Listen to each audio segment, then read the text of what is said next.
भंवर जाल जब टूटी रिश्तों की मर्यादा। लेखिका प्राची भारद्वाज। कैसे भाग भाग कर काम कर रहा है रिंटू। हाँ तो क्यों नहीं करेगा, आखिर उसकी बहन सोना की सगाई जो है। दूसरे शहर से आए रिश्तेदार आपस में बतिया रहे थे और घर वाले काम निपटाने में व्यस्त थे, लेकिन क्यों बार बार भाई है बहन है कहकर जताया जा रहा था। थे तो रिंटू और सोनालिका बुआ ममेरे भाई बहन, किंतु क्या कारण था कि रिश्तेदार उनके रिश्तों को यूं रेखांकित कर रहे थे। पता नहीं मामी जी को क्या हो गया है, अंधी हो गई हैं बेटे के मुंह में। और क्या बुआ जी भी नहीं देख पा रही कि सोना क्या गुल खिलाती फिर रही है। बड़ी भाभी सुबह नाश्ता बनाते समय रसोई में बुदबुदा रही थी। रसोई में काम के साथ चुगलियों का छौका काम की सारी थकान मिटा देती है। साथ में सब्जी काटती छोटी मामी भी बोली, हाँ कल रात देखा मैंने कैसे एक ही रजाई में रिंटू और सोना सबके सामने। कोई उन्हें टोकता क्यों नहीं। अरे मामी, जब उन दोनों को कोई आपत्ति नहीं, उनकी माताओं को कुछ दिखता नहीं, तो कौन अपना सिर ओखली में देकर मूसली से कुटवाएगा। बड़ी भाभी की बात में दम था। रिश्तेदार पीठ पीछे बात करते नहीं थकते, परंतु सामने बोलकर बिल्ली के गले में घंटी कौन बांधे। जो हो रहा है होने दो, मजा लो, बातें बनाओ और तमाशा देखो। जब से सोनालिका किशोरावस्था की पगडंडी पर उतरी, तभी से उसके ममेरे भाई, उससे 12 साल बड़े रिंटू ने उसका हाथ थाम लिया। हर पारिवारिक समारोह में उसे अपने साथ लिए फिरता, अपनी गर्लफ्रेंड की रोचक कहानियां सुना उसे गुदगुदाता। सोनालिका भी रिंटू भैया के आते ही और किसी की ओर नहीं देखती। उसे तो बस रिंटू भैया की रसीली बातें भाती। बातें करते हुए रिंटू कभी सोनालिका का हाथ पकड़े रहता, कभी कमर में बाह डाल देता, तो कभी उसकी नर्म बाहों को सहलाता। देखते ही देखते 1-2 सालों में रिंटू और सोनालिका एक दूसरे से बहुत हिल मिल गए। सोनालिका उसे अलग अलग लड़कियों के नाम ले छेड़ती तो रिंटू उसके पीछे भागता, और इसी पकड़म पकड़ाई में रिंटू उसके बदन के भिन्न भिन्न हिस्सों को अपनी बाहों में भींच लेता। कच्ची उम्र का तकाजा कहें या भावनाओं का ज्वार, रिंटू की उपस्थिति सोनालिका के कपोल लाल कर देती। उसके नयन कभी शरारत में डूबे रिंटू के साथ अटखेलियां करते, तो कभी मारे हया के जमीन में गड़ जाते। हर समारोह में रिंटू उसे ले एक ही रजाई में घुस जाता। ऊपर से तो कुछ ज्यादा दिखाई नहीं देता, किंतु सभी अनुभव करते कि रिंटू और सोनालिका के हाथ आपस में उलझे रहते। रजाई के नीचे कुछ शारीरिक छिड़कानी भी चलती रहती। उस रात रिंटू अपनी नवीनतम गर्लफ्रेंड का किस्सा सुना रहा था और सोनालिका पूरे चाव से रस ले रही थी। रिंटू भैया, आपने उसका हाथ पकड़ा तो उसने मना नहीं किया। अरे सिर्फ हाथ नहीं पकड़ा, और भी कुछ किया। रिंटू ने कुछ इस तरह आंख मटकाई कि उसका किस्सा सुनने हेतु सोनालिका उसके और करीब सरक आई। मैंने उसका चेहरा अपने हाथों में यूं लिया और कहते हुए रिंटू ने सोनालिका का मुख अपने हाथों में ले लिया और फिर डेमोसा देते हुए अपनी जबान से झट उसके होठ चूम लिए। अकस्मात हुई इस घटना से सोनालिका अचंभित तो हुई, किंतु उसके अंदर की षोडशी ने नेत्र मूंदकर उस क्षण का आनंद कुछ इस तरह लिया कि रिंटू की हिम्मत चौगनी हो गई। उसने उसी पल एक चुंबन अंकित कर दिया सोनालिका के अधरों पर। उस रात जब अंताक्षरी का खेल खेला गया, तो सारे रिश्तेदारों के जमावड़े के बीच सोनालिका ने गाया, शर्म आती है मगर आज ये कहना होगा, अब हमें आपके कदमों में ही रहना होगा। उसकी आंखें उसके अधरों के साथ कुछ ऐसी साटगांठ कर बैठी कि रिंटू की तरफ उठती उसकी नजर देख सभी को शक हो गया। जो लज्जा उसका मुख ढक रही थी, उसी ने सारी पोल पट्टी खोल दी। अरे सोना, यह 1968 की फिल्म पड़ोसन का गाना तुझे कैसे याद आ गया। आजकल के बच्चे तो नए नए गाने गाते हैं। ताई जी ने तो कह भी दिया। जब रिंटू और सोनालिका की माताएं गपशप में व्यस्त हो जाती, अन्य औरतें उन दोनों की रंगरलियां देख चटकारे लेती। रिंटू की उम्र सोनालिका से काफी अधिक थी, सो उसकी शादी पहले हुई। रिंटू की शादी में सोनालिका ने खूब धूम मचाए रखी, किंतु जहां अन्य सभी भाई बहन भाभी भाभी कह नवेली दुल्हन रत्ना को घेरे रहते, वहीं सोनालिका केवल रिंटू के आसपास नजर आती। सब रिश्तेदार भी हैरान थे कि यह कैसा रिश्ता था दोनों के समक्ष। क्या अपनी शारीरिक इच्छा व इश्कबाज स्वभाव के चलते दोनों अपना रिश्ता भी भूल बैठे थे? सामाजिक मर्यादा को ताक पर रख दोनों बिना किसी झिझक वो करते जो चाहते, वहां करते जहां चाहते। उन्हें किसी की दृष्टि नहीं चुभती थी, उन्हें किसी का भय नहीं था। रिंटू की शादी के बाद भी हर पारिवारिक गोष्ठी में सोनालिका ही उसके निकट बनी रहती। एक बार रिंटू की पत्नी रत्ना ने सोनालिका और रिंटू को हाथों में हाथ लिए बैठे देखा। उसे शंका इस कारण हुई कि उसे कक्ष में प्रवेश करते देख रिंटू ने अपना हाथ वापस खींच लिया। बाद में पूछने पर रिंटू ने जोर देकर उत्तर दिया, कम ऑन यार, मेरी बहन है यह। उस बात को करीब 4 वर्ष के अंतराल के बाद आज रत्ना लगभग भूल चुकी थी। अगले दिन सोनालिका की सगाई थी। लड़का माता पिता ने ढूंढा था। शादी से जुड़े उसके सुनहरे स्वप्न सिर्फ प्यार मोहब्बत तक सिमटे थे। इसका अधिकतम श्रेय रिंटू को जाता था। सालों से सोनालिका को एक प्रेमावेशपूर्ण छवि दिखा प्रेमालाप के किस्से सुनाकर उसने सोना के मानस पटल पर बेहद रोमानी कल्पनाओं के जो चित्र उकेरे थे, उनके परे देखना उसके लिए काफी कठिन था।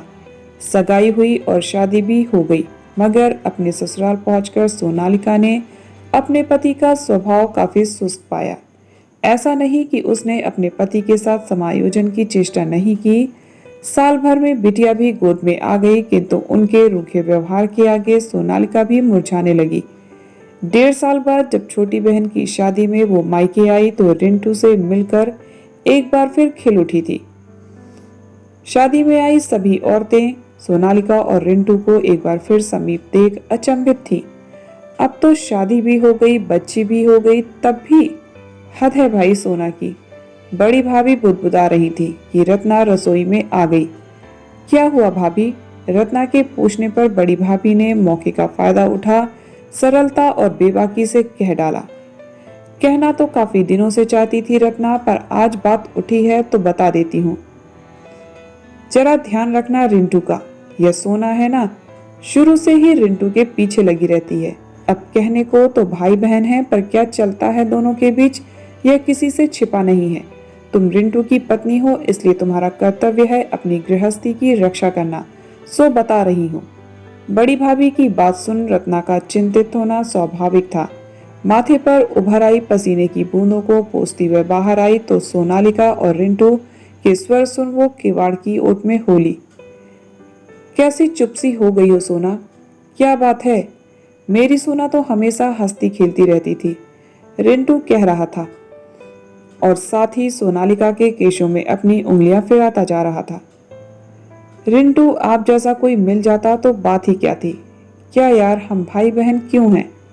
क्या कुछ भी नहीं हो सकता? कहते हुए सोनालिका रिंटू की छाती से लगी खड़ी थी कि रत्ना कमरे में प्रविष्ट हो गई।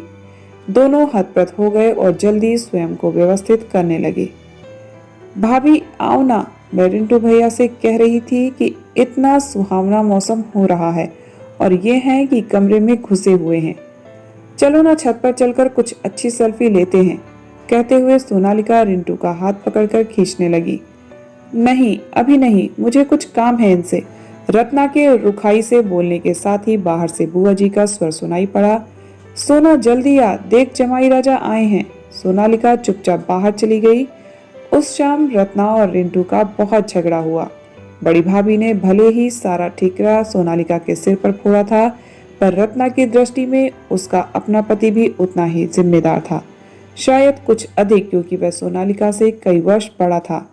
आज रिंटू का कोई भी बहाना रत्ना के गले नहीं उतर रहा था, पर अगली दोपहर फिर रत्ना ने पाया कि सोनालिका सेल्फी ले रही थी और इसी बहाने उसका व रिंटू का चेहरा एकदम चिपका हुआ था। ये कार्यकलाप भी सभी के बीच हो रहा था। सभी की आंखों में एक मखौल था, लेकिन होठों पर चुप्पी। रत्ना के अंदर कुछ चटक गया। रिंटू की ओर से उसकी वेदना भरी दृष्टि भी जब बेकार हो गई, तब वह अपने कमरे में आकर निढाल हो बिस्तर पर लेट गई।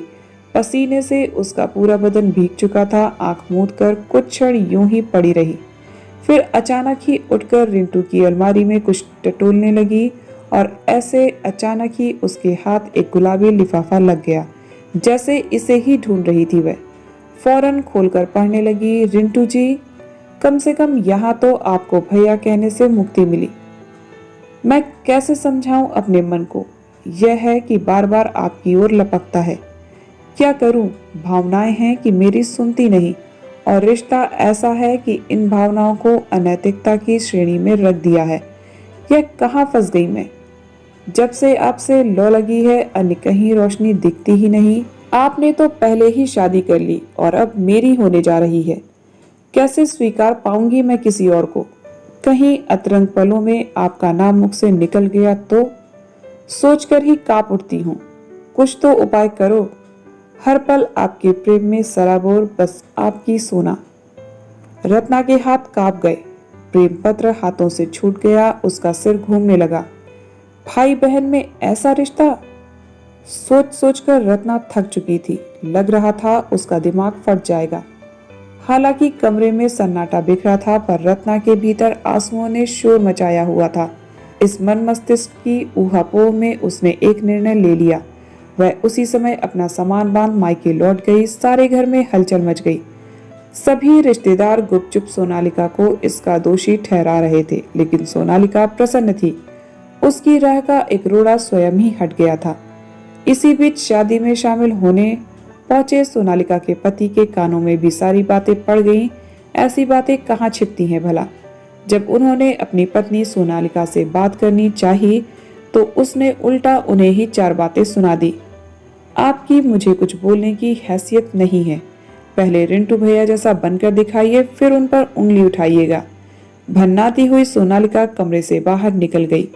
हैरान परेशान से उसके पति भी बरामदे में जा रहे थे कि रत्ना के हाथों से उड़ा सोनालिका रिंटू का प्रेम पत्र उनके कदमों में आ गया।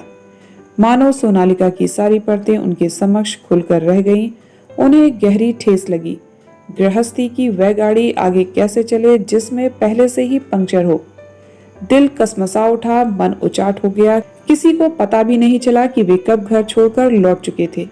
एक अवैध रिश्ते के कारण आज 2 घर उजड़ चुके थे। रिश्तेदारों द्वारा बात उठाने पर रिंटू ऐसी किसी बात से साफ मुकर गया।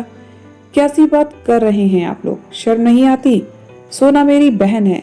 लेकिन प्रेम पत्र हाथ लगने से सारी रिश्तेदारी में सोनालिका का नाम बदनाम हो चुका था। इसका भी उत्तर था रिंटू के पास। सोना छोटी बहन थी, उसका मन बहक गया होगा। उसे समझाइए, अब वह एक बच्ची की माँ है। यह सब उसे शोभा नहीं देता। पुरुष प्रधान समाज में एक आदमी ने जो कह दिया, रिश्तेदार उसी को मान लेते हैं। गलती केवल औरतों की निकाली जाती है। प्यार किया तो क्यों किया?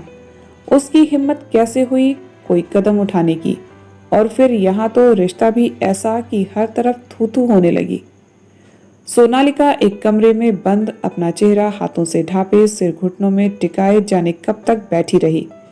रात कैसे बीती पता नहीं। सुबह जब मेहरी साफ सफाई करने गई तो देखा सोनालिका का कोई सामान घर में नहीं था। वह रात को 2 अटैचियों में सारा सामान, जेवर, पैसे लेकर चली गई थी।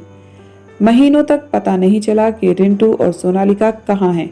दोनों घरों ने कोई पुलिस रिपोर्ट नहीं कराई, क्योंकि दोनों घर जानते थे कि सच्चाई क्या है। फिर उड़ती उड़ती खबर आई कि मनाली के रिजॉर्ट में दोनों ने नौकरी कर ली है और साथ साथ रह रहे हैं, पति पत्नी की तरह, या वैसे ही, कौन जानता है।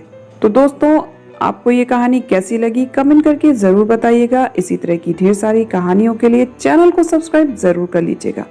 मिलते हैं नेक्स्ट वीडियो में एक और नई कहानी के साथ। तब तक आप सब हंसते रहिए, मुस्कुराते रहिए, खुश रहिए। Bye bye, take care.